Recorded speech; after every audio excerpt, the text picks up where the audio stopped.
നമസ്കാരം പ്രിയപ്പെട്ട എല്ലാ പ്രേക്ഷകർക്കും ശ്രീഭദ്ര ജ്യോതിഷത്തിലേക്ക് സ്വാഗതം. പുതിയ കൊല്ലവർഷം 1200 ഓരോ നക്ഷത്രത്തിലും ജനിച്ച ആളുകളുടെ സാമാന്യ ഫലങ്ങളാണ് നമ്മൾ പറഞ്ഞുകൊണ്ടിരിക്കുന്നത്. ഇന്ന് ഈ വീഡിയോയിൽ പൂയ നക്ഷത്രക്കാരുടെ സാമാന്യ ഫലങ്ങളാണ് നമുക്ക് നോക്കാനുള്ളത്.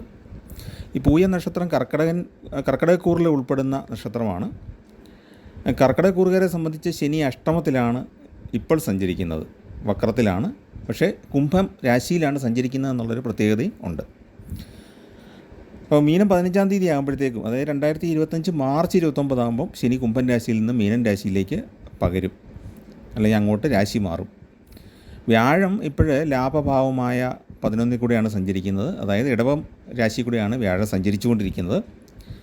ഇനി അത് 2025 മെയ് 14 ആകുമ്പോഴത്തേക്കും മിഥുനം രാശിയിലേക്ക് സ്ഥാനം മാറും. ഇടവമാസം 4 ആകുമ്പോഴത്തേക്കും രാഹു കുംഭം രാശിയിലേക്കും കേതു ചിങ്ങൻ രാശിയിലേക്കും പ്രവേശിക്കും. ഇടവം 4 എന്ന് പറയുന്നത് മെയ് 18 വരും. അപ്പോൾ ആ ഒരു സമയത്ത് രാഹുവും കേതുവും രാശി മാറും. രാഹുവും കേതു ഇപ്പോഴും 180 ഡിഗ്രി അകലത്തിലാണ് സഞ്ചരിക്കുന്നത്. രാഹു ഒരു രാശി പുറകോട്ട് മാറുമ്പോൾ കേതു ഒരു രാശി പുറകോട്ട് മാറും. രാഹുവിനും കേതുവിനും വിലോമഗതിയുള്ള നിഴൽ ഗ്രഹങ്ങളാണ്. ചന്ദ്രൻ്റെയും ഭൂമിയുടെയും ഭ്രമണപഥങ്ങൾ തമ്മിൽ ഇൻ്റർസെക്റ്റ് ചെയ്യുന്ന രണ്ട് നിഴലുകളാണ് രാഹു കേതു എന്ന് പറയുന്നത്. അപ്പോൾ അങ്ങനെ നമ്മൾ പൂയ നക്ഷത്രത്തിൻ്റെ സാമാന്യ ഫലങ്ങളെപ്പറ്റി നോക്കുമ്പം പൊതുവെ ഈ വർഷം ഗുണകരമാണ് എന്നാണ് നമുക്ക് കാണാൻ സാധിക്കുന്നത്. പ്രയത്നം ചെയ്യുന്ന എല്ലാ കാര്യങ്ങളിലും വിജയം ലഭിക്കുന്നതാണ്. ആസൂത്രണം ചെയ്ത് കാര്യങ്ങളൊക്കെ മുന്നോട്ട് നന്നായിട്ട് കൊണ്ടുപോകാനായിട്ട് സാധിക്കും. പക്ഷേ ശനി അഷ്ടമത്തിലാണ് എന്നുള്ളൊരു ദോഷഫലമുണ്ട്. വർഷത്തിൻ്റെ ഏതാണ്ട് പകുതി കഴിയുന്നവരെ ശനി അഷ്ടമത്തിലാണ്. അപ്പോൾ ആ ഒരു സമയത്ത് കുറച്ച് തടസ്സങ്ങളൊക്കെ ഉണ്ടാകും. പക്ഷേ മൂലത്രികോണത്തിൽ നിൽക്കുന്ന ശനി ആയതുകൊണ്ട് തന്നെ മാരകമായ ദോഷങ്ങളൊന്നും ഉണ്ടാകുകയില്ല. ഞാൻ പലപ്പോഴും നേരത്തെ പറഞ്ഞിട്ടുണ്ട്. ഈ ശനി വലിയ ഗുണകാരകനായി പ്രവർത്തിച്ചില്ലെങ്കിൽ പോലും ശനി വലിയ ദോഷകാരകനും ആകുകയില്ല. അഷ്ടമശനി ആണെങ്കിലും അഷ്ടമശനിയുടെ തടസ്സങ്ങളൊക്കെ ഉണ്ടാകും, അല്പം മനോദുഃഖമൊക്കെ ഉണ്ടാകും.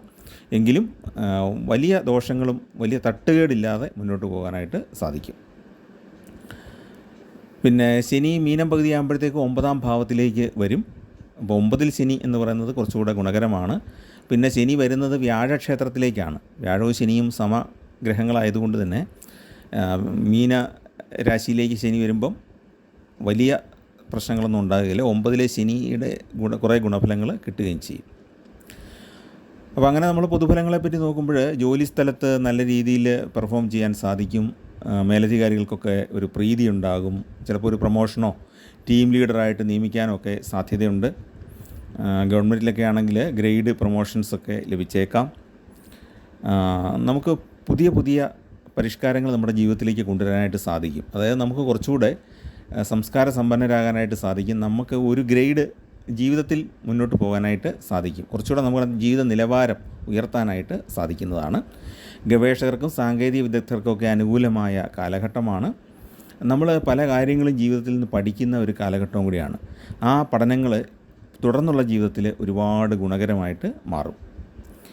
കുടുംബ ബന്ധങ്ങളിലെ അഭിപ്രായ വ്യത്യാസങ്ങളൊക്കെ മാറും. ഉദ്യോഗാർത്ഥികളെയൊക്കെ സംബന്ധിച്ച് പരീക്ഷകളിലും ഇൻ്റർവ്യൂകളിലുമൊക്കെ വിജയം ലഭിക്കുന്നതാണ്. ജോലിയൊക്കെ കിട്ടാൻ സാധ്യതയുണ്ട്. സാമൂഹികമായ അംഗീകാരങ്ങൾ ലഭിക്കാൻ ഇടയുണ്ട്. അതുപോലെ കലാകാരന്മാർക്ക് കൂടുതൽ അവസരങ്ങൾ ലഭിക്കുന്നതാണ്. വൃദ്ധജനങ്ങൾക്ക് പരിചരിക്കുന്നതിലൂടെ കുറേ പുണ്യം ലഭിക്കുന്നതാണ്. ഈ വർഷത്തിൻ്റെ ആദ്യ ഭാഗം നമ്മൾ നോക്കുമ്പോഴത്തേക്കും കാര്യനിർവഹണ ശേഷിയും ഉത്സാഹവും ഒക്കെ ഉണ്ടാകും. സ്വല്പം തടസ്സങ്ങൾ അഷ്ടമശനി മൂലം ഉണ്ടായേക്കാം. പക്ഷേ ആഗ്രഹ സാഫല്യം ഉണ്ടാകുകയും ചെയ്യും. നമ്മുടെ കൺവെൻഷനലായിട്ടുള്ള അല്ലെങ്കിൽ പരമ്പരാഗതമായിട്ട് പറയുന്ന പല കാര്യങ്ങളും ആ നിയമങ്ങളൊക്കെ തെറ്റിച്ച് മുന്നോട്ട് പോകാൻ നമുക്ക് ധൈര്യമുണ്ടാകും. അതിലൂടെ വിജയം കൈവരിക്കാനും സാധിക്കുന്നതാണ്. എപ്പോഴും ചിന്തിച്ച് മാത്രം പ്രവർത്തിക്കുക. ഈ വർഷത്തിൻ്റെ മധ്യഭാഗം വരെയുള്ള ഒരു പ്രശ്നം എന്ന് പറഞ്ഞാൽ, നമുക്ക് ഫേവറായിട്ട് നിൽക്കുന്ന അല്ലെങ്കിൽ നമുക്ക് അനുകൂലമായിട്ട് നിൽക്കുന്നു എന്ന് വിചാരിക്കുന്ന പല ആൾക്കാരും ഉള്ളിൽ അങ്ങനെ ആകണം എന്നില്ല. ചില അബദ്ധങ്ങളൊക്കെ അങ്ങനെ സംഭവിക്കാം. അമിതമായിട്ട് മറ്റുള്ളവരെ വിശ്വസിക്കുന്നതിലൂടെ അബദ്ധങ്ങൾ സംഭവിക്കാൻ സാധ്യതയുണ്ട്. അപ്പോൾ അതൊന്ന് സൂക്ഷിക്കുക. എല്ലാവരും ചതിക്കുമെന്നുള്ളതല്ല, ഏതാനും പേരിൽ നിന്ന് ചതിവ് അല്ലെങ്കിൽ നമ്മുടെ പ്രവർത്തനം മൂലമുള്ള അബദ്ധമൊക്കെ ഉണ്ടാകാനുള്ള സാധ്യതയുണ്ട്. കടം കൊടുത്ത പണം തിരിച്ച് ലഭിക്കുന്നതാണ്. അതുപോലെ മറ്റുള്ളവരുടെ ഉയർച്ചയിൽ നിസ്വാർത്ഥമായ അഭിനന്ദനങ്ങളൊക്കെ കൊടുക്കാനായിട്ട് സാധിക്കുന്നതാണ്. അവസരങ്ങൾ പരമാവധി പ്രയോജനപ്പെടുത്തി ജീവിതം വിജയകരമായിട്ട് കൊണ്ടുപോകാൻ കഴിയും. നമുക്ക് ഏതൊരു കാര്യത്തിലും നമുക്കൊരു ഡിസ്ക്രിഷൻ ഉണ്ടാകും. ശരി ഏത് തെറ്റേത് എന്നുള്ള ഒരു വിവേചന ബുദ്ധി നമുക്ക് എടുക്കാനായിട്ട് സാധിക്കും. അതുപോലെ തന്നെ നമ്മുടെ അനുഭവജ്ഞാനം നമ്മുടെ ജോലിയിലും നമ്മുടെ കുട്ടികളുടെ ഭാവിയിലുമൊക്കെ ഭാവി രൂപപ്പെടുത്തുന്നതിലുമൊക്കെ നമുക്ക് തുണയാകുന്നതാണ്. ദൈവാധീനവും നല്ലൊരു പരിധിവരെ കിട്ടുന്ന ഒരു വർഷമാണ്. നമുക്ക് ഈ അനുഭവജ്ഞാനം നമ്മുടെ തൊഴിൽ മേഖലയിൽ നമ്മുടെ സ്കില്ല് വർദ്ധിക്കാനും അതിലൂടെ സഹപ്രവർത്തകരുടെയും മേലധികാരികളുടെയൊക്കെ അംഗീകാരം നേടിയെടുക്കാനായിട്ട് സാധിക്കും. സാമൂഹ്യ പ്രവർത്തനങ്ങളിലൊക്കെ ഏർപ്പെടാനായിട്ട് സാധിക്കുന്നതാണ്. അങ്ങനെ സൽകീർത്തിയും പൊതുജന മാന്യതയുമൊക്കെ ലഭിക്കുന്നതുമാണ്. രോഗം ബാധിച്ച് ചികിത്സയിലായിരുന്നവർക്ക് രോഗചികിത്സയിൽ പുരോഗതി ഉണ്ടാകും. രോഗം ക്രമേണ കുറഞ്ഞു വരും. പക്ഷേ ഒരു നെഗറ്റീവ് ഉള്ള കാര്യം എന്താ വെച്ചാൽ ഒരു ബന്ധുവിൻ്റെ അകാല വിയോഗം ഉണ്ടാകാനുള്ള സാധ്യതയുണ്ട്.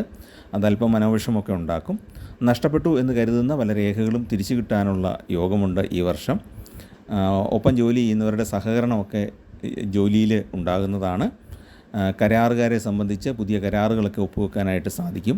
ഉദ്യോഗാർത്ഥികൾക്ക് പഠിച്ച വിഷയവുമായിട്ട് ബന്ധപ്പെട്ട ജോലി ലഭിക്കാനും യോഗമുണ്ട്. ഈ വർഷം പൂയ നക്ഷത്രക്കാർക്കുണ്ടാകുന്ന പ്രധാന ഒരു പ്രശ്നം എന്ന് പറയുന്നത് അനാവശ്യമായ ആധിയാണ്.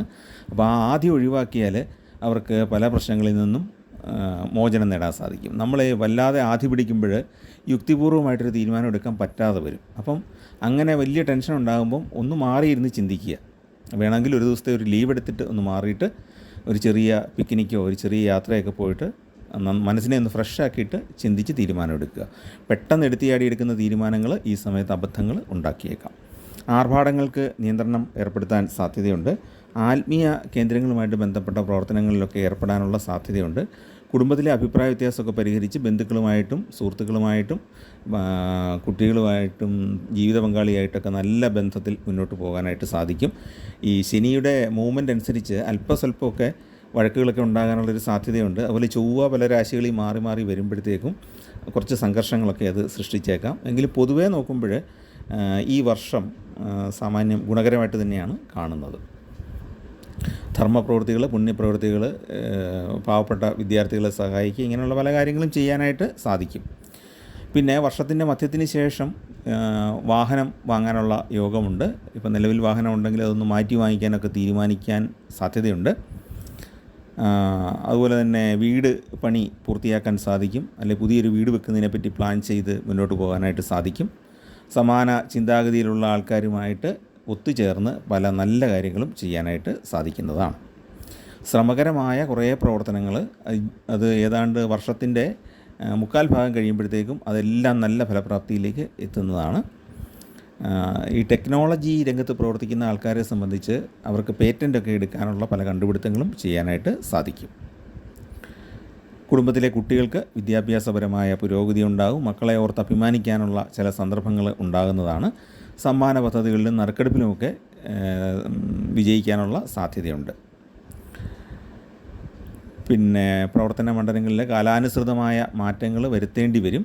അതിന് നിർബന്ധിതനാകും.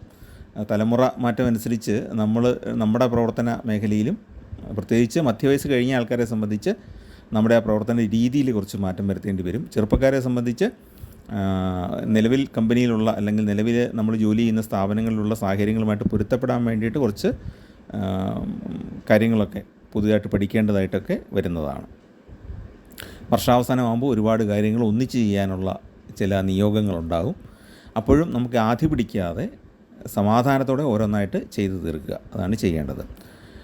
പിന്നെ സന്താനങ്ങളുടെ സമീപനം ഗുണകരമായിരിക്കും. ജീവിത പങ്കാളിയുമായിട്ട് രമ്യതയിൽ പോകാനായിട്ട് സാധിക്കും. വ്യാപാര രംഗത്തുള്ളവർ കസ്റ്റമേഴ്സിനെ കൂടുതൽ ആകർഷിക്കുന്ന രീതിയിൽ ആകർഷകമായ ശൈലി അവർക്ക് രൂപപ്പെടുത്തിയെടുക്കാനായിട്ട് സാധിക്കും. അപ്പോൾ ചെറിയൊരു ബിസിനസ് നടത്തുന്ന ആളാണെങ്കിലും അയാൾക്കും അയാളുടെ സ്വന്തമായിട്ടുള്ള ഒരു ബിസിനസ് രീതി ഫോം ചെയ്തെടുക്കാനായിട്ട് സാധിക്കും. അതിലൂടെ അയാൾക്ക് സ്ഥിരമായിട്ട് കുറച്ച് കസ്റ്റമേഴ്സിനെ കിട്ടാനും സാധ്യതയുണ്ട്. ജോലിയിലുള്ളവർക്ക് പ്രശസ്തി പത്രങ്ങളൊക്കെ ലഭിക്കാനുള്ള യോഗമുണ്ട്. അല്ലെങ്കിൽ സാമ്പത്തികമായ എന്തെങ്കിലും അവാർഡുകൾ കിട്ടാനുള്ള സാധ്യതയുണ്ട്. യുക്തിപൂർവമായിട്ട് ഓരോ കാര്യങ്ങളിലും ഇടപെടുന്നത് കൊണ്ട് സമൂഹത്തിൻ്റെ അംഗീകാരവും ലഭിക്കുന്നതാണ്. പിന്നെ നേരത്തെ പറഞ്ഞ പോലെ എല്ലാവരെയും കണ്ണുമടച്ച് വിശ്വസിക്കരുത്. അബദ്ധങ്ങൾക്കുള്ള സാധ്യത ഈ വർഷത്തിൻ്റെ ഏതാണ്ട് പകുതി കഴിയുന്നത് വരെ ഉണ്ട്. അതൊന്ന് ഓർത്തിരിക്കുക. ഇനി നമുക്ക് പരിഹാര കാര്യങ്ങളിലേക്കൂടെ നോക്കാം. കേതു ദശ, ചൊവ്വ ദശ, സൂര്യദശ, ഈ ദശകളോ അല്ലെങ്കിൽ ഇതിൻ്റെ അപഹാരങ്ങളോ ഒക്കെ അനുഭവിക്കുന്നവർ ദോഷ പരിഹാരം ചെയ്യേണ്ടത് വളരെ അത്യാവശ്യമാണ്. അപ്പോൾ ഏറ്റവും സിമ്പിളായിട്ട് ചെയ്യാവുന്ന എന്താണ്? പൂയ നക്ഷത്രവും അതിൻ്റെ അനുജന്മ നക്ഷത്രങ്ങളും, പൂയം, അനിഴം, ഉത്രട്ടാതി, ഇതിലേതെങ്കിലും ഒരു ദിവസം എല്ലാ മാസവും ക്ഷേത്ര ദർശനം നടത്തുക. അതുപോലെ തന്നെ നവഗ്രഹ ക്ഷേത്രത്തിൽ ശനിക്കും ചന്ദ്രനും വഴിപാടുകൾ ചെയ്യുക. പൗർണമി ദിവസത്തിൽ ദേവീ പൂജകൾ നടത്തുക, ദേവീ ക്ഷേത്രത്തിൽ ദർശനം നടത്തി അർച്ചന നൽകുക. ശനിയാഴ്ച ദിവസവും പൂയവും ചേർന്ന് വരുന്ന ദിവസം ശാസ്താവിന് അർച്ചനയും നെയ്വിളക്കും തെളിയിക്കുക. മഹാവിഷ്ണുവിനും ഹനുമാൻ സ്വാമിക്കൊക്കെ വഴിപാടുകൾ ചെയ്യുക. ഇതൊക്കെ ഏറ്റവും ഉത്തമമായ കാര്യമാണ്. അപ്പോൾ ചെയ്യാവുന്നൊരു കാര്യം, ഒരു 5 വ്യാഴാഴ്ച വ്രതമെടുത്ത് മഹാവിഷ്ണുവിന് 5ാമത്തെ വ്യാഴാഴ്ച വരുമ്പോൾ ഒരു പാൽപ്പായസവും ഒരു തുളസിമാലയും സമർപ്പിച്ചാൽ വളരെ ഗുണകരമായ അനുഭവങ്ങൾ ഉണ്ടാകുന്നതാണ്. ഒരുപാട് ആപത്തുകളൊക്കെ മാറിപ്പോകുന്നതുമാണ്.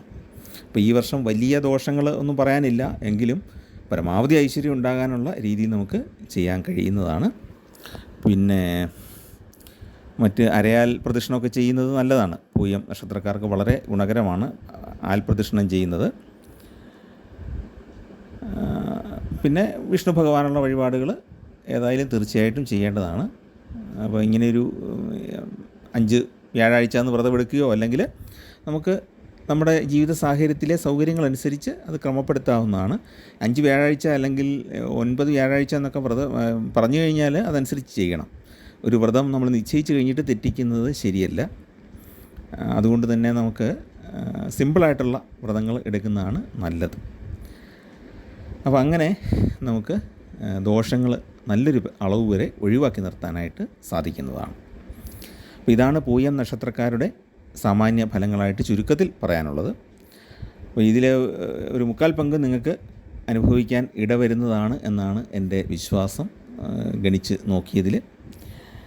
അപ്പോൾ ഈ ചാനൽ ഇഷ്ടപ്പെട്ടെങ്കിൽ ദയവായിട്ടൊന്ന് സബ്സ്ക്രൈബ് ചെയ്യുകയും നിങ്ങളുടെ സുഹൃത്തുക്കൾക്കും പരിചയക്കാർക്കും ബന്ധുക്കൾക്കൊക്കെ ഒന്ന് ഷെയർ ചെയ്ത് കൊടുക്കുകയും ചെയ്യുക എന്ന് അഭ്യർത്ഥിക്കുന്നു. എല്ലാവർക്കും ഈശ്വരാനുഗ്രഹം ഉണ്ടാകട്ടെ. നിങ്ങളുടെ കുഞ്ഞുങ്ങൾക്ക് ദൈവാനുഗ്രഹം സിദ്ധിക്കട്ടെ. നിങ്ങളുടെ മാതാപിതാക്കൾക്ക് രോഗമുക്തിയൊക്കെ ലഭിക്കട്ടെ. അവർക്ക് നല്ല ആയുസ്സും ആരോഗ്യമൊക്കെ കിട്ടട്ടെ എന്ന് പ്രാർത്ഥിക്കുന്നു. എല്ലാവർക്കും ഈശ്വരാനുഗ്രഹം ഉണ്ടാകാനായിട്ട് ഒരിക്കൽ കൂടെ പ്രാർത്ഥിക്കുന്നു. നമസ്കാരം.